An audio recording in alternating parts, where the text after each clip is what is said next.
Oh, why, hello, young lady. How are you doing? What are you doing? A hockey puck. Hi, Sky. How are you? Good. How are you doing, Miss Erin Fulk? I'm great, birthday boy. Coming up. But why do you look so tan? Don't put the attention on me. Because you and I both went on vacation. We just went to different places. Yeah. You went to a really, really cool place. I went to Branson, Missouri. Listen, I got to talk to you about something. You know how part of my job is what's trending on the internet? Yeah. I am blown away by what I found out today. So I wanted to chat with you about this because we both went to KU and we were both in the Greek system. Yes, ma'am. Fraternities and sororities. So right now, the number one thing trending on TikTok is Bama Rush Talk. Have you heard about this? Where people like announce where they're from and it's like people like how they talk, or what is Bama Rush? So it's the girls going through Alabama, University of Alabama's Rush, but they show you their outfits of the day and they tell you how Rush is going. And their outfits of the day are usually anywhere from $5,000 to $10,000 for the Rush process, right? Wow. And it just goes super viral because it's, it's like anything that's not common. Everybody wants to watch it and go, wait, you're wearing these five, which was not my experience at KU, right? That was not the experience at KU. So anyways, I have an Aunt Rita who lives in Alabama, who's very Alabamian. And last night she blew my mind because I was telling her how this is all turn your email off. It's making too much sound. I just did turn it off, which happens all the time with a live virtual show. All the time. Just turn it off if you're coming on the show. Anyways, she blew my mind with what she told me today because I think that Alabamas have a way different experience than we did at KU. This is what she told me. She told me that the reason that these girls go all out is because the entire process is to get into the houses that the fraternities deem credible to find good wives in. So most of those women in their $10,000 outfits are really there for their MRS degree. In 2024. You're opening up a can of socioeconomic talk, but I don't think we have enough time to do that. I'm blown away. Well, so the reason that I'm thinking about it is one, it's the most trending thing, and that's what I do. But I did a post about it, not thinking, and I have had to turn my phone off because my notification, it's going so viral that this is apparently not a secret. And I'm just like, this is not the same experience me and Scott had. It's very, very different. And as a mom whose kid's getting ready to go to college, it's just so interesting to me. I think it was the experience, but we didn't know about it. We just didn't know that was what was going on? Yeah, it was. Now, you know who knows what's going on is Bestway International and Evardy. That was the worst transition you've ever done. It's the worst, and that's why you pay me the big bucks, Erin, because Erin wants to hire writers for the show, but I absolutely don't want to hire writers. I just want to stay on track sometimes and then have better transitions. That's all I want to do. Because you're a professional. People hire you to speak all throughout the country. I'm here to bring everyone down to make people feel comfortable about being on the show. That we're just I'm the average Joe and you're the professional. Here's another lesson for everybody watching, because I see we have a bunch of people watching. Oh, nice. If we bring up topics that could have opinions, we're going to get higher engagement on our show. So what I just did was very intentional, and you just shut it down. And Scott, 4 years in, dude. We're about to be 5 years in March, but that's why we're likable. Maybe is because people can relate. You're just too big of a pro.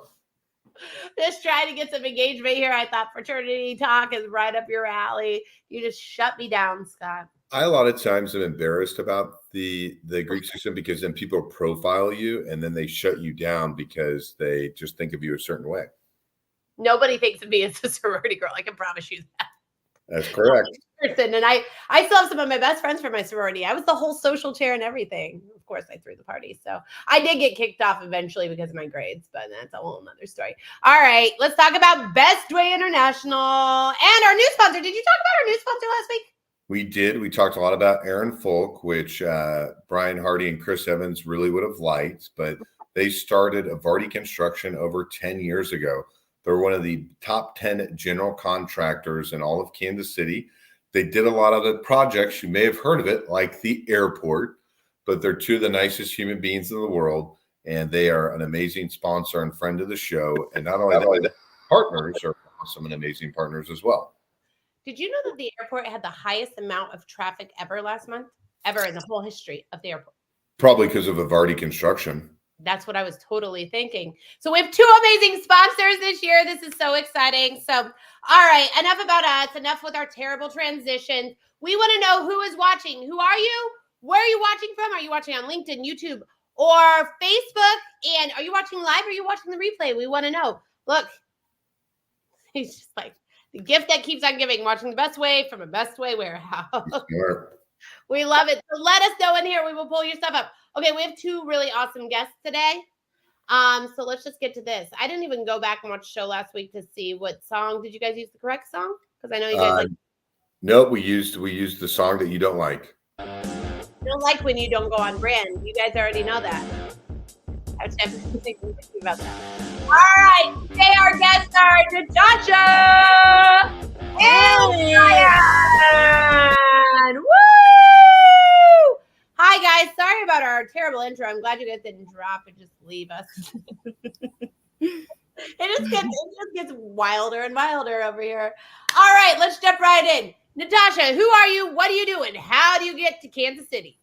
Awesome. Well, the short version is this. Hi, I'm Natosha Keefer of Indic's Designs.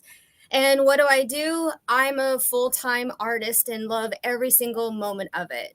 If I can get my hands on it, I'll create it. I'm known as an inspirational, intuitive artist here in Kansas City. What that means is I also do live coaching, and then I create custom pieces that are uniquely designed for you. And what that entails is where, say, for instance, you're wanting some new guidance or purpose or to kind of get out of a rut.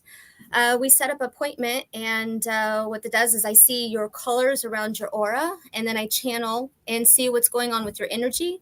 And then I make a personal roadmap creation that's for you. And how I got to Kansas City, that is a whole other topic that can go on for days and days. But in a nutshell, my father was born here in the Kansas area, and then he went into the military, met my mother up in Virginia. And then we would bounce back and forth since he was in the military, back and forth here to Kansas City. And then through my travels and career opportunities as a professional ballroom dance instructor, I moved out of Kansas City and then back to Kansas to really hone in on the career as an entrepreneur. I created this from the ground floor and haven't shied away. I do. I love it here. I miss the beach, but there's always opportunities to go to the beach anytime. So, but that's kind of what my short story is. Natosha, in the beginning, what was the hardest part about building your business? Building a concept that's different and uniquely designed for what I'm doing. And that was a challenge because as an artist, there's so many different ways and avenues that you can go, but it's really building the direction of what it is that you're wanting to do for yourself and how to help the community at the same time, and also reap the rewards that you're wanting to do for yourself and for others. I love that. Okay, what is one of your favorite pieces you've ever done?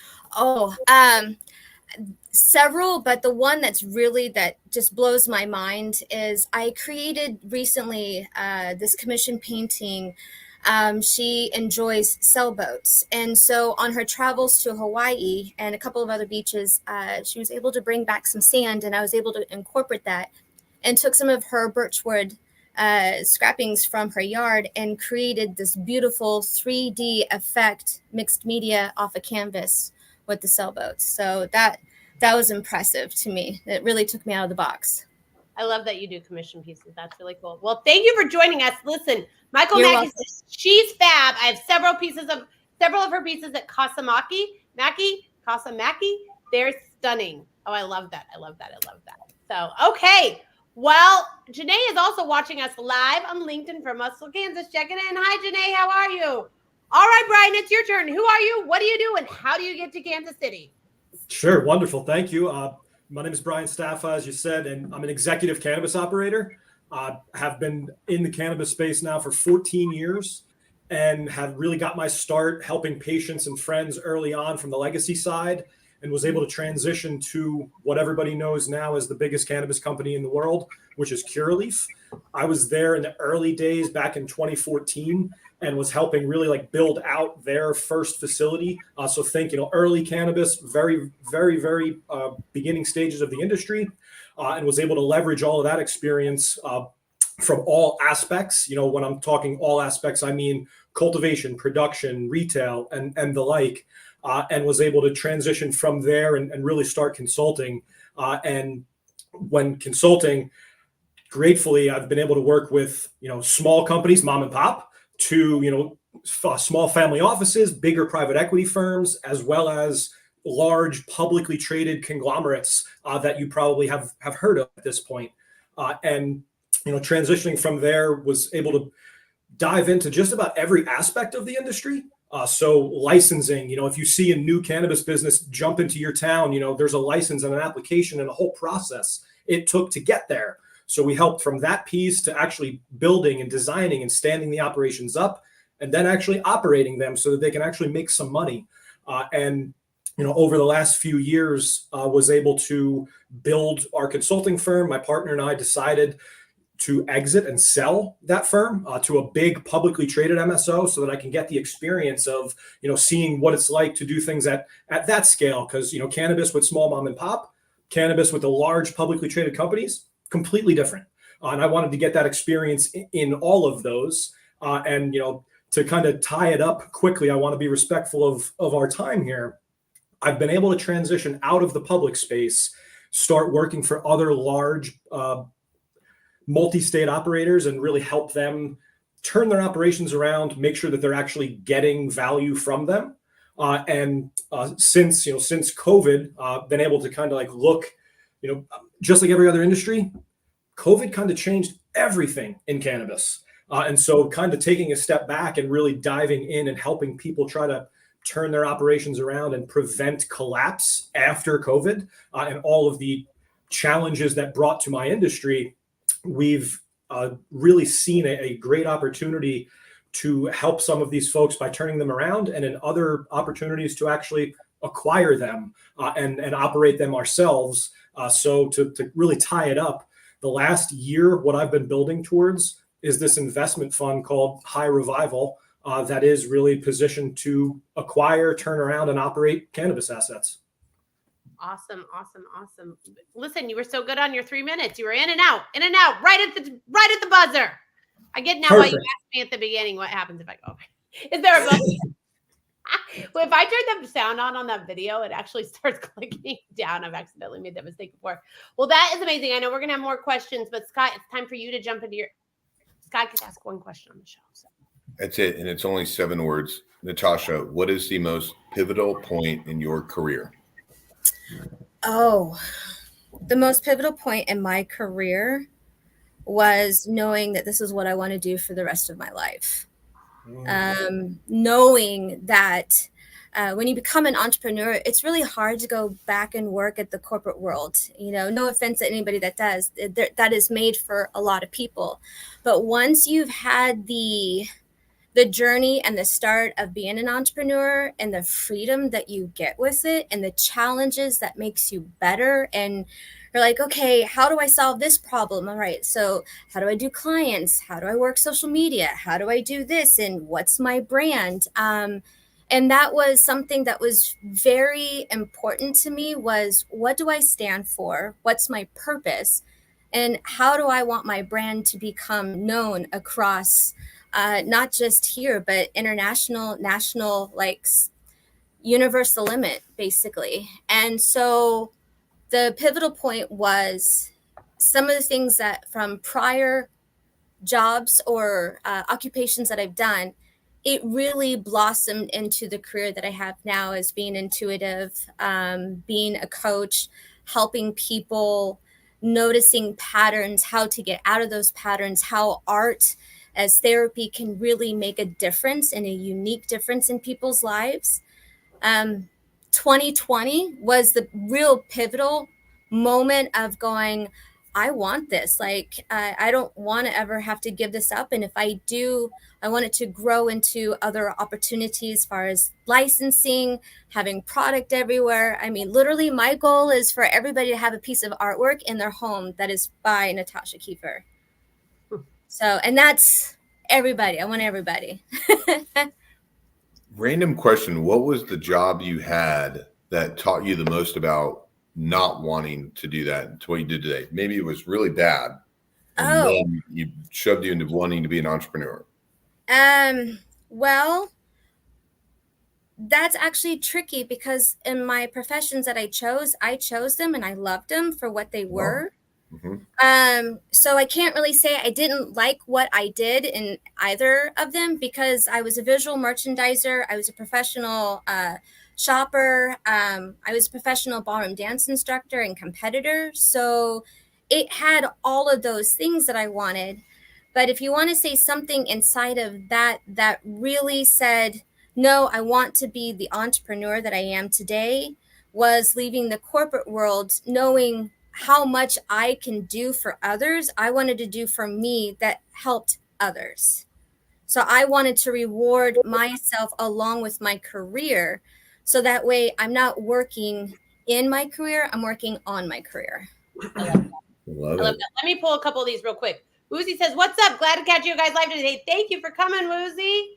And then Sean says he's here because he does anything Pokel does. So he have a lot of people watching. All right. Ready to ask your question again, Scott? I do have to give Paul Fogel a little credit on that. That was a really good Bestway plug there. But Brian, what was the most pivotal point in your career? Yeah, I was trying to think of a very good, concise answer as Natosha was given hers. And, I think it's kind of like a phase, maybe like a last, a couple month period. And I'll highlight one key moment during that time. So we're going back basically over late 22 and mostly 23. What I have been really diving into is helping a lot of cannabis operators that tried to get into their markets really early. They set up their operations and their businesses really fast and didn't have a lot of forward planning. And so a lot of the projects I found myself on were coming in trying to see, hey, what's right? What's wrong?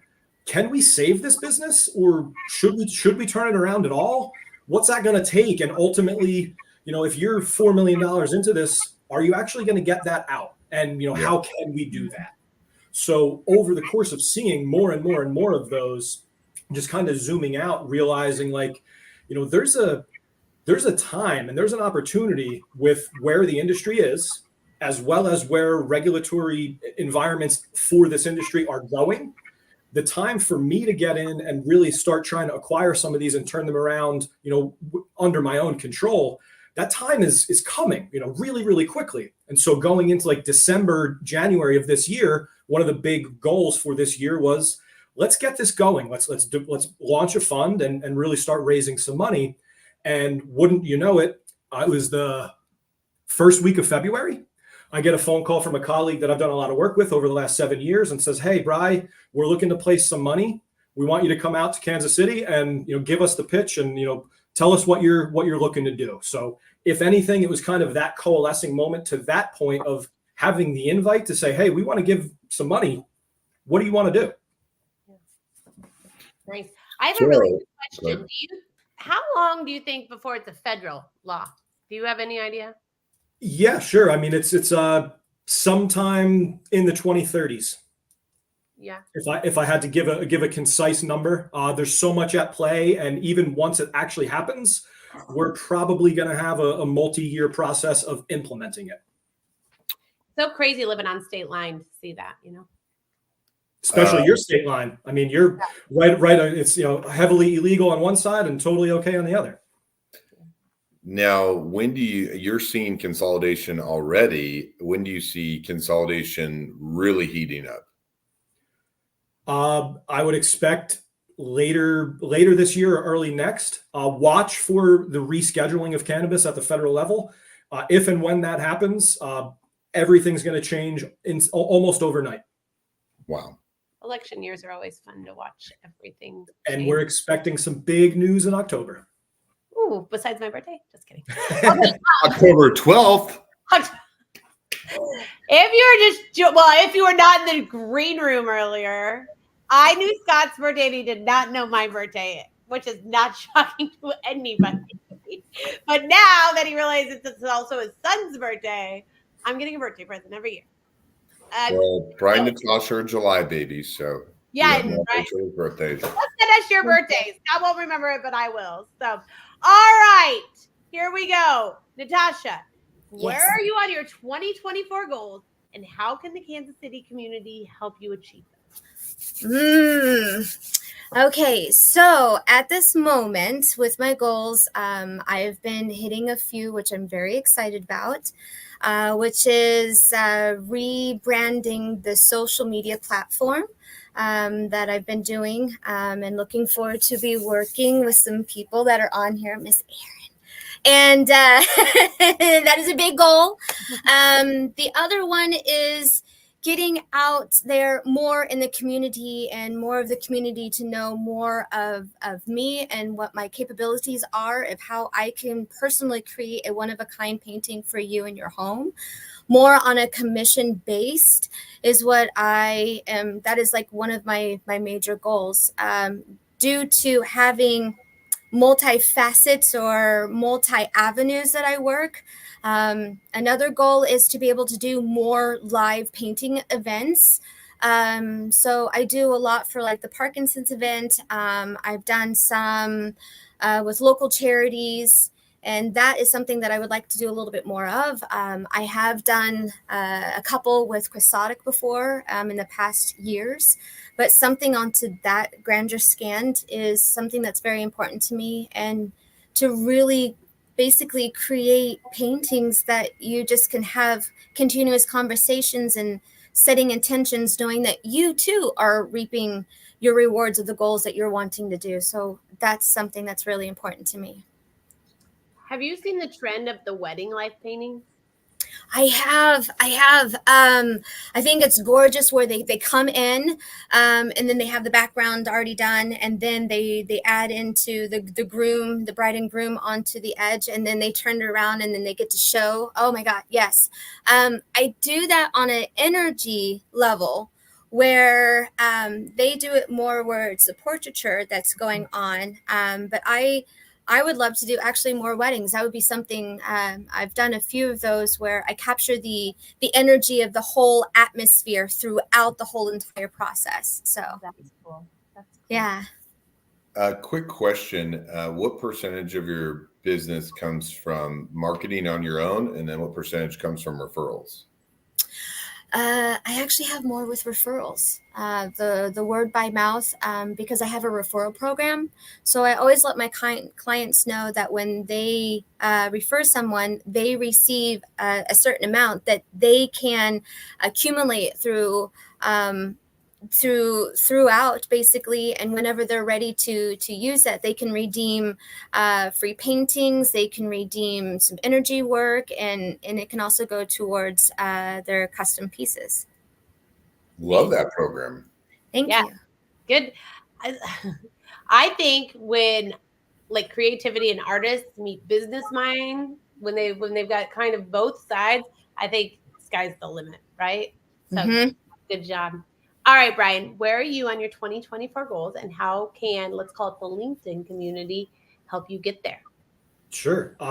I'd say I'm More than halfway there. I mean, we're at month 8, so I mean, we're substantially there. I mean, my 2024 goal was to really establish the fund, get it launched, and get it funded.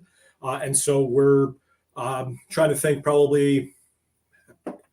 the exact number, but we're a good portion of the way funded, and we're trying to raise a total of $4 million by the end of 2024. The fund will close on December 31st, and ideally, how can the LinkedIn community help? Trying to spread the word that we've got the way that we're looking at things with our fund is a lot different than just about any other cannabis play that's out there right now. I like to do things against the grain and do things that a lot of people are overlooking. So if anybody has interest in trying to understand more about cannabis investments, and how they might be able to participate in something that's a little different than just going into the new market that everybody sees, oh, so-and-so legalized cannabis, let's go in and try to make some money. We see things a little bit differently. So the LinkedIn community, the greater KC community, pass my name along, and please pass along highrevivalholdings.com to see if anybody wanted to get more info about the deck or a little bit more info about me. Okay, we got a question for you. Woozy says he was in Iowa last weekend and the locals there told no way weed would be legal there for 10 years. I bet them it would be within 5. Who's going to be right in Iowa? Good job, Woozy. Very difficult to say. While I've operated in 31 states and a couple of other countries, Iowa, believe it or not, is one of them I have not operated in. So it would be sheer speculation. Generally, from state to state, once your regulatory body, whether that's the governor or whomever, once they realize that there is a significant, tens of or hundreds of millions of dollars of tax revenue for them available, their opinions start to change pretty quickly. And you'll be speaking at the Rieger August 29th in the morning. So you'll be in town in Kansas City on the 29th. So just thank you for that. Yes. Where is it going to be again? Say that name again. The Rieger Distillery. On August 29th. Yes, I will be there with bells on. Cannabis meet, and Brian's going to be one of the speakers. I would love to meet everybody in person. It's on my calendar. Yes. All right. Well, thank you guys. Thank you so much, Natosha. Thank you so much, Brian, for coming on. You can connect with Natosha or Brian right here on LinkedIn. If you're watching on Facebook or YouTube, come over to LinkedIn. You can connect with them right here. Thank you so much to both of our sponsors. So much for sponsoring. Thank you, Scott, for being the best co-host ever, even though we're going to work on some stuff. We got some notes. We're going to watch some tape. We're going to get a little bit better at this, at the transitions, at the engagement question. We're still new. So almost 5 years, yeah. Almost 5 years. I mean, Oprah was on for like 25. We got a lot of room to grow. So thank you, everybody. We will be back same time, same place next week. And have a wonderful, if you are a parent, first week of school, sending those kids finally back to school. All right, guys. See you later. Bye-bye.